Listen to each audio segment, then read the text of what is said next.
So, this is me, Willem. And for the past 2 years I've lived in 2 different vans, exploring 25 countries across Europe solo, climbing mountains, camping and completing side quests. So I guess you could say life's been pretty good. Until things took a bit of a turn and I ripped my knee apart. Willem, how's your experience? What we're doing? Right everyone, so we've been discharged from the hospital. ACL, had a hamstring graft and also my IT band cut and bolted to my knee. Now we've got the long road to recovery.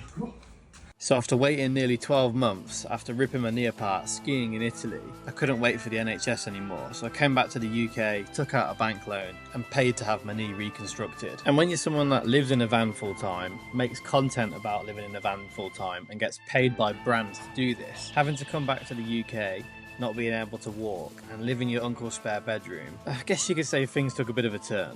Mentally and physically I was struggling and I had all this rehab to do. Blah blah blah, everyone feels sorry for me. Anyway, at least you're caught up now. After living in my last van for 2 years, there's so many things that I wanted to change. So I thought, once my knee works and I can actually move around, I'm going to take this rare opportunity, I'm going to be back in the UK and build my 3rd van. So that brings us up to today, May 2025, as you join me on my first search for van number 3. So let's get into a bit of what you really come for now that you're all caught up with my history. So we are in Stoke-on-Trent having a look for the first time at a potential van for van build number 3. And here it is. Bright orange Crafter 2021. So I should probably add some context to what I'm looking for. The medium wheelbase is absolutely perfect for me. I'm happy with another one. I love Volkswagen through and through, so I wanted the newer model Crafter than what I've got. So I've got a lot of questions basically from people saying, well, what's the point? Well, the point is I want a complete new layout. So it made total sense to sell my van and start afresh. And I had it in my head, I wanted orange. I'm team orange through and through. I've got an orange tent, orange coat, and it's one of my favourite colours. So that brings us back to the video. I think it's fucking wicked, but we don't know. We're gonna try and find the keys, have a little look inside. It's got potential. All black windows, nice wheels, get it lifted. It's got a massive arch gap there. Little scrapey there, but nothing we can't sort. Could put some trims on it.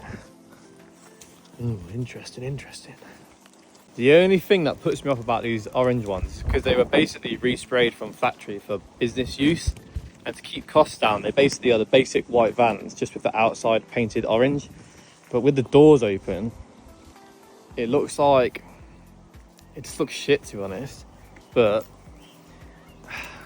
I like the colour. I think with all the black wheels on it and the black trims, it would look pretty sick. I'm trying to decide whether I'm unsure about the van, or I'm just more unsure about the fact that I'm going to have to fucking convert to another van and how much effort that is going to entail. But I'm kind of committed to it in my brain at this moment in time. I've told everyone I want to do it. I've lined up some sponsors.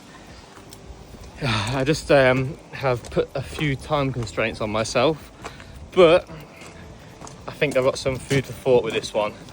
It's up for 21 and a half. Ideally I want to be paying 20. I haven't even sold my van yet and I've got about 3 grand to my name, so let's work that one out. So, true story, I had a look at the van, I went inside, spoke to a couple of guys, everyone was pretty sound. The history was pretty good on the van, although it wasn't digital. They did have record of it being serviced through Volkswagen, and then the recent few years was a bit sketchy. Now, fun fact, I actually did 10 years in the motor trade for Volkswagen as a salesperson, finance manager, and then the sales manager. So I've been in the trade, I know some tips and tricks, and I'm after a bit of a deal. Everyone's always after a deal, and I basically want to be felt like most people that you've been looked after. So I tried to negotiate, do a bit of a deal. I wanted to pay about 20. They had an administration fee which knocked it up from 21.5 to 21.9, which is a bit cheeky. I asked for 20, and after hours of calls backwards and forwards, they basically said we're not going to do a single penny off that van. And that was 60 days ago, and the van is still for sale. So there you go, make of that what you will. Anyway, let's get back to the video. Right, so we're now down in Thetford looking at another orange van, but this one is actually a factory orange. So they've painted all the sills, all the interior like that. It's automatic. I've been for a drive, so I'm going to see what we can do. Oh.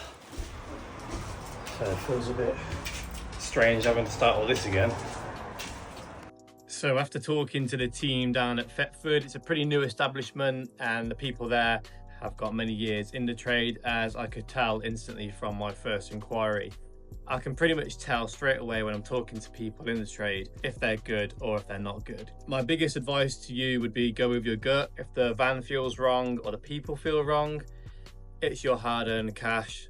Don't spend it, you'll probably regret it. That's what I've come to learn over the 10 years of experience when buying and selling cars. And just a bit of advice when buying vans really, there's 3 things I look for. Number 1 would be rust, no matter of your budget this is. If there's rust underneath the van or on the side of the pan in anywhere that is supportive of the chassis, that can fail an MOT. Even if it's starting to bubble quite badly now, that can cause you issues further down the line. So number 1 thing, look out for rust in those areas. Number 2 is service history. It doesn't have to be main dealer. Now, as long as it's been fully looked after, I think that this shows someone cares about the product that they've been using, their own personal van, work van, whatever it may be. If they've paid for it to get it done privately, they're still paying for it to be done routinely. As part of that, there is a thing called a cam belt on a lot of modern vans. You'll have chain driven vans and cam belt, rubber belt driven vans, and this is what helps move the engine basically. Now, modern vans require this every 80 to 120,000 miles to be replaced. So if you're buying a van around that mileage, be conscious you might have to do that, or make sure it has been done in the past.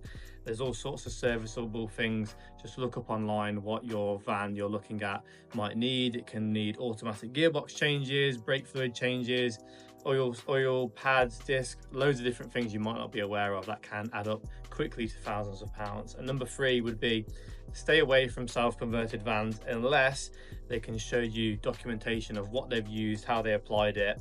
I've bought my last 2 vans now, 1 converted and 1 semi-converted, and I have ripped both of them apart to start again, because people cut corners, and ultimately people who sell half converted vans have given up for a pretty good reason. Either they couldn't do it or they've ran out of money. So they've either cut corners or done a shit job.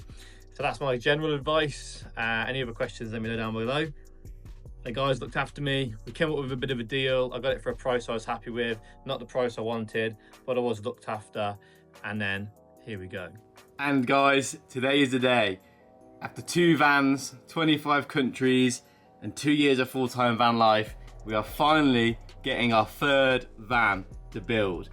So the van is all the way in a place called Thetford, and I'm in the Midlands. And the team that I bought it off has kindly volunteered to come and pick me up. So the guys should be here any minute. And then we're gonna head on over about an hour and a half, 2 hours, pick up the van, and I'm gonna bring you guys with me and show you what I've bought. And here it is, the Volkswagen Crafter, medium wheelbase, 177 bi-turbo, automatic, in the factory painted orange. So we've gone for the medium wheelbase again. Decent headroom. Obviously once the floor insulation's in and the roof's in, it'll be a bit tighter, but the medium wheelbase works out perfect for my adventures, for going in the mountains. Not too big, not too small. It's gonna be me in the van this time, and potentially also my girlfriend, so I need to actually account for that when building this one. But we've got a complete blank slate. Because it's the factory orange, it comes painted orange on the inside, and the other one I looked at in the video, as you can see, they were painted on the exterior orange, and it was actually a slightly lighter orange. This orange I prefer, and it's so much nicer to have all the sills and the interior painted. It's just going to look so much better, so much better. So it is day 1 with the van, and we've come straight to Transporter HQ. We're not messing around with this build. We know pretty much what we're going to do to it. We just need to finalise the interior layout.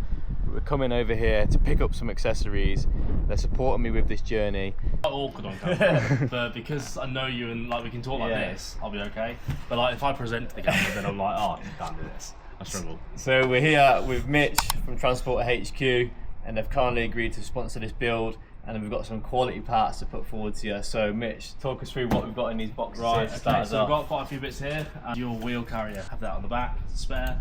Transporter HQ Crafter headlights. These are incredible upgrades. The iBack lift kit, we've got various windows. You've got the universal fitting kits. We've got the Safari side window. You've got a sliding side window. We've got some barn door windows here. and then you've got your ladder as well. So thanks to the guys at Transporter HQ. They don't just do transporters, they do the new model crafters and TGEs and quite a lot of other stuff, to be honest with you. And they've got a new T7, they've got a new Transit Custom here, they've already bagged it, they've already made custom parts for it.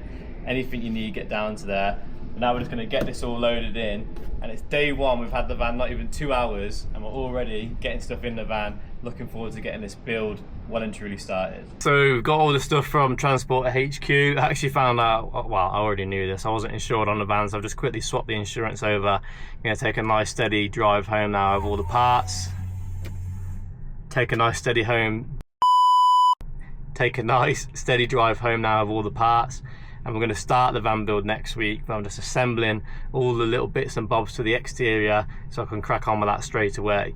And then we're going to be looking at the electric side of things. This is going to be the biggest part about this van, is sorting out the logistics. Actually building it's one part, but filming it, editing it, sharing it on YouTube and Instagram to keep the content going is going to be the real struggle. So that's what we're going to try and do this time. So we finally got the van back to the Midlands. It drives absolutely amazing.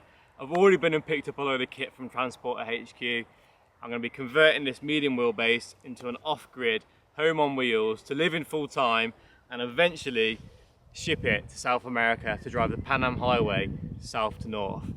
If that sounds like a bit of you and you want to see how I convert it all on my own, use some tips and tricks, teach you guys what I've learned, the highs and the lows of van life, and show you how to convert a camper van with little to no experience like I did, and I'm going to do for the third time here.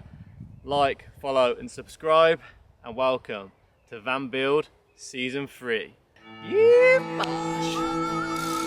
Let's get it, people.